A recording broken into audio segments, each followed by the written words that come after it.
स्वागत है आपका, आपके साथ मैं हूं शिल्पा रावत और सीधे आपको लिए चलते हैं लखनऊ, जहां कॉन्फ्रेंस ऑफ पंचायत 2022 में सीएम योगी क्या कुछ कह रहे हैं, सुनो भाई। एक तो हमें प्रत्येक ग्राम पंचायत में कम से कम 2-2 अमृत सरोवर बनाए जाने हैं और मैं आह्वान करूंगा, बहुत सारे ग्राम पंचायतों ने इस कार्यक्रम के साथ अपने आप को जोड़ा है और जो बचे हुए हैं वे भी तेजी के साथ इस कार्यक्रम को करें। गांव में बहुत सारी बीमारियां समाप्त हुई हैं स्वच्छ भारत मिशन से।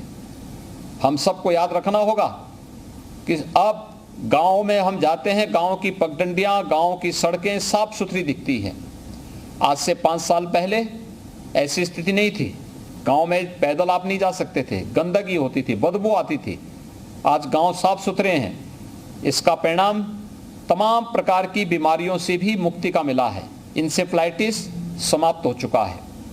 कालाजार उत्तर प्रदेश ने नियंत्रित कर दिया है और भी तमाम प्रकार की ऐसी बीमारियां हैं जिनको हम लोग रोकने में सफल हुए हैं, लेकिन अभी भी हमें एक लंबी दूरी तय करनी है और इस दिशा से अमृत सरोवर के इस पवित्र कार्यक्रम के साथ हमें जुड़ना है।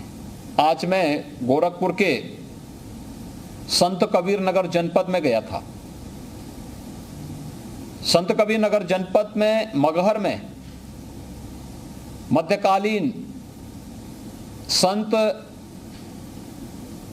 कबीरदास जी की निर्वाण स्थली है मगहर में, और मगहर से होते हुए बहती है एक छोटी सी नदी आमी नदी।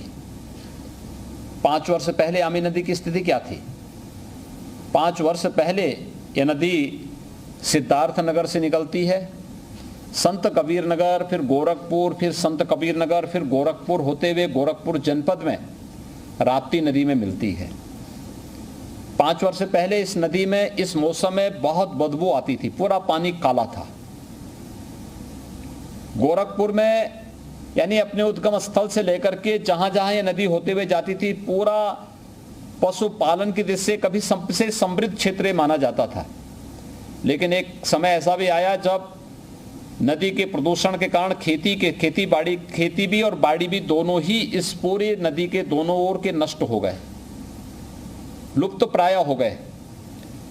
और राप्ती नदी में जहां आमी नदी का जल मिलता था, जहां दोनों नदियों का संगम होता था, उसके आसपास भी सभी जलीय जीव नष्ट हो गए थे, क्योंकि गोरखपुर से होते हुए बहती थी नदी और गोरखपुर में ही संगम भी होता था।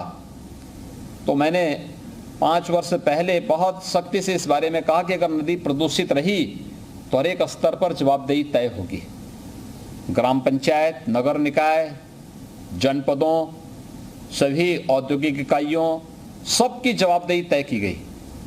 और आज मैं था वहां पे, मैंने देखा एकदम साफ सुथरा जल था, जलीय जीव थे नदी में।